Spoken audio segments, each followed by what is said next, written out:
Today I'm reading Spindle's Picnic by Renee Cloak. Spindle Hedgehog lived in a cosy little house in the root of a tree on the edge of the oak tree wood. "It's a fine sunny day," he said, looking out of the door one morning. "I'll take a picnic down to the river." He cut some sandwiches, packed some cheese and biscuits and an orange. "I think that will be enough," he decided. Spindle put the packet into the carrier of his bicycle, put on his jacket and scarf and rode off through the woods towards the river. "A lovely day for a ride," called Mandy Mouse as he rode past her house. "Have a good time." Then he met Filbert and Sally Squirrel, who were looking very worried. "We've lost little Frisky," they told him. "He didn't come home yesterday evening, and he's been out all night." "I hope he hasn't fallen into the river," said Sally. "He hasn't yet learnt how to swim." "I'm going down to the river," Spindle told them. "I'll keep a sharp lookout for him. I expect he has lost his way in the woods." When Spindle reached the river, he propped his bike up against the tree and went down to the water's edge. "How cool and fresh the water looks," he said. "I think I'll have a paddle before I eat my lunch." He wandered up the river and on his way back saw Winnie Watervole carrying a heavy basket on her way home from the woodland shop. "Oh dear, how tired I am," she sighed. "Would you like to borrow my bicycle?" suggested Spindle. "You could hang your basket on the handlebar. I don't mind walking home." Winnie was very grateful and rode off on Spindle's bicycle with her shopping. The hedgehog sat in the sun to dry his feet, and then he thought about his lunch. "Oh, how stupid I am!" he cried. "I've left my picnic lunch in the carrier of my bicycle." Then he thought hard. "Better walk along through the woods to the shop and see what I can buy. I'm afraid I haven't much money in my pocket."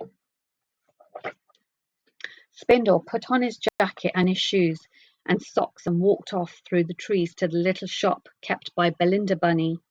He felt very hungry and bought a pie and an apple. There were a great many people in the shop, and Spindle asked if any of them had seen little Frisky Squirrel. Everyone said no, but promised to look out for him.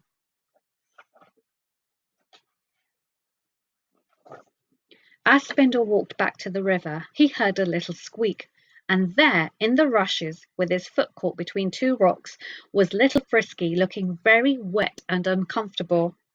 "Help! Help!" he cried. "I can't get my foot free. I crawled along that branch to pick up some nuts, and I fell off into the river and got caught in the rocks." Spindle put down his bag of shopping, took off his jacket and his shoes and socks, and waded into the river. "I'm coming," he called out to Frisky. He soon reached the little squirrel and managed to move the big stone and get the foot free. Together they waded back to the shore and sat down on the grass to dry their wet feet and legs. "I'm so hungry," whimpered the little squirrel. "I lost my way in the woods when it got dark, and I didn't have any supper last night or any breakfast this morning. I don't know what time it is, but I don't think I'll have any lunch today." Spindle looked at his pie and his apple. He was hungry too, but he was a kind little hedgehog and gave the pie to Frisky and took just one bite from the apple. Charlie Chaffinch hoped there might be something for him. "Now we must hurry home," said Spindle, when Frisky had eaten every crumb. "It is getting dark and everyone is worried about you." Frisky was so tired that Spindle offered to carry him on his back, but the hedgehog was so covered with spines that Frisky found it wasn't very comfortable. Filbert and Sally were delighted to see them, and young Frisky had a long story to tell about his adventures. "But first of all," Sally declared, "you must both come in and have a good meal. Tea is ready." Oh, it was a lovely tea. There was a big dish of eggs and mushrooms, plenty of cakes, bread and butter, and a lovely apple pie with cream. All the squirrel family gathered round the table, and Spindle and Frisky were given big helpings of everything until they simply couldn't eat any more. Then they sat down around the fire, and Frisky told them all about his wanderings in the dark woods last night and about the way Spindle had rescued him from the river and given him his pie and his apple. At last, Spindle said good night, waved goodbye to the squirrels, and hurried home. Well, he murmured as he crept into bed, I didn't have my picnic sandwiches and I didn't have my pie, but that lovely tea made up for missing them. And he fell asleep, dreaming about rescuing little squirrels and apples and oranges from the river. Next day there was a surprise present for him on the doorstep.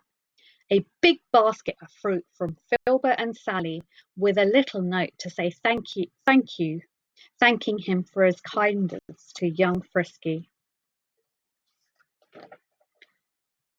And that is the end of today's story.